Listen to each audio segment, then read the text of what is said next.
What's cracking, guys? Omar Isuf here, back with another video. In this video today, I want to talk about body fat percentages and how you're not as lean as you think you are. And I mean, no disrespect, with all due respect, I say that statement. And this is coming from someone that greatly underestimated their body fat.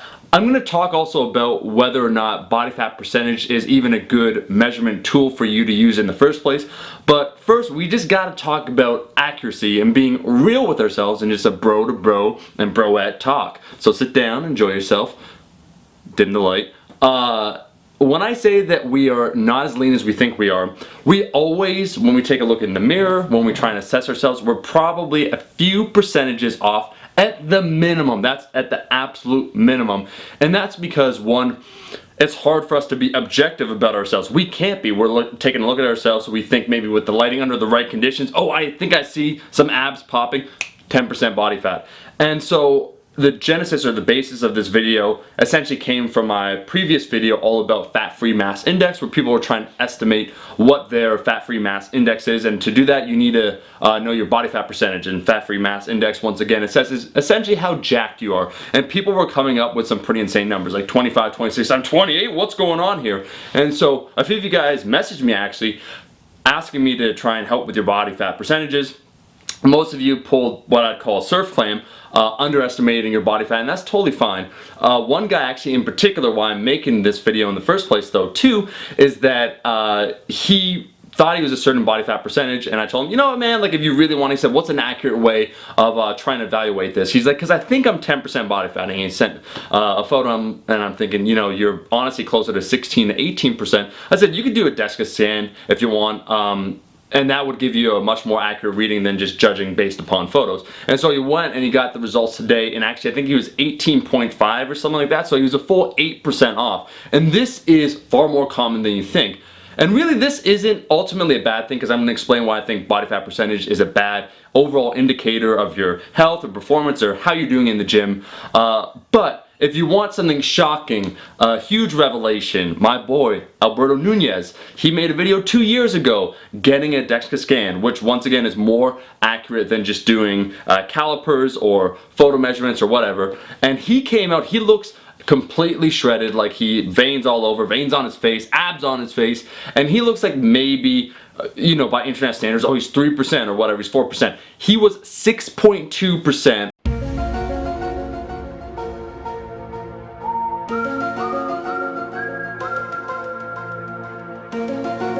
I see so many bros on the internet say like, dude, I'm 187% body fat, and it's much closer to 12, 13, or 14. I'm gonna post a photo of myself here, photos, and a lot of people are thinking like, damn man, you got below 10% body fat. Hell no, okay? I'm around 12% body fat, if that, in these photos, being completely accurate. And that's a true 12% body fat. So this just kind of goes with being bros and underestimating ourselves. I told you that story, that my first year of training where I gained like 70 pounds of mostly bad weight because I ate way too much food. I thought, and I shit you not, that I was 15% body fat. And there was no way, because I could see abs on my stomach. Meanwhile, just one big gut. It only really caused me to reevaluate myself when my mom called me fat. And that's when I realized myself, all my friends, everyone at the gym were like, oh man, you're looking good, you're looking solid. And that 15% was more like 35% body fat.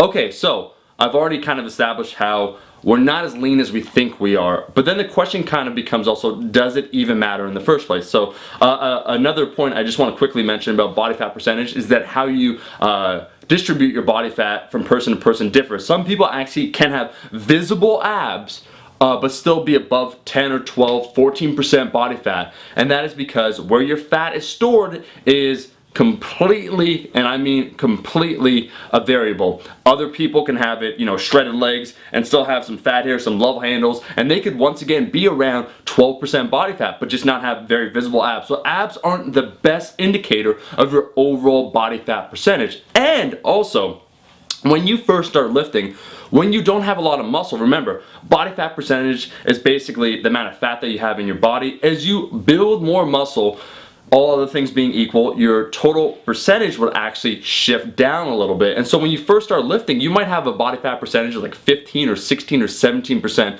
but you're not fat. It's just because you don't have any muscle to balance it out. So once again, it's not a good indicator. Ultimately, when I say it's not a good measurement tool, is that for performance, if you get too damn lean, it could actually be detrimental towards your lifts. You're too hungry all the time, you're not feeding yourself enough calories because you're trying to maintain that low body fat percentage. It increases kind of the likelihood because everything feels a little achy, sore, you're more tired of injury, and in addition to that, it also, simply put, doesn't allow you to train as hard, because if you get too low, you drop it down, your hormones can get a little wonky, it gets hard, or it doesn't, if you know what I'm saying. So it's one of those things that having a low body fat year-round is not ideal. Having a healthy body fat range, I call it, between 10 to like 16% for most of the time, and then when you are in a lean mass phase, you get a little bit above that, so like that 18% where you really can't see any abs, so you first had, 6-pack, then maybe a 4-pack, and then kind of that 2-pack, then that's time just to shred down a little bit, take a 4-week mini cut. But for you, if you want to evaluate yourself, my 2 best pieces of advice would be, 1, to take photos, to objectively try and take a look. All right, I look like this, now I look like this. Which one's better? And you can always tell the difference, right? You might not know the body fat percentage, but you'll be able to tell the difference. And the second one, measurements. The tape measure does not lie, unless, once again, you're a bro and you make it loose on your biceps, so you have 18-inch arms, and then you make it super tight around your waist, so you have a 32-inch waist. But if you use the tape measurement the exact same every single time, this is a very good indicator of how you're progressing. But I think that's just one way of doing it. I think sometimes we get far too caught up, we get obsessed with body fat percentage, and for me personally, I feel as long as you're within that healthy range, you're feeling good, you're performing well, you're achieving the goals that you want to achieve, then you're kicking ass, man. You're taking names. You're doing a fantastic job. There's no reason to be absolutely shredded either year-round or below a certain body fat percentage that is just, simply put, unhealthy for you. So guys, I just wanted to make this quick video update. Take a look at Alberto Nunez, 6.2% body fat. I'm in the photos that you see. Like highest is probably 12%, but I'm definitely not below 10% body fat. So some people get it twisted. That is the video. Just wanted to make a quick update. For December now, I'm back after we did the pre-workout Kaizen training to making a lot more content. So I want you guys to let me know what you want to see. I also have a question for you. Now that pretty much we still have some photos, I teased one of the back photos that we took for that photo shoot, but we have some photos that will be coming out in January from that same shoot. I pretty much achieved the leanness that I wanted to be. What do you guys want to see? Do you want to see a further shred down, or do you want to see a lean mass phase in 2017 for Omer Surf Clam? So either put hashtag bulk it up or hashtag abs on your face for what you want to see. Anyways, that's all the time we have. I gotta get out of here. It's nearly sunset. Thank you so much for watching the video. If you liked the video, you made it all the way to the end of the video, I'm looking right into your soul. Like the damn video, and I'll be seeing all you guys, my rascals, in that next video. Peace.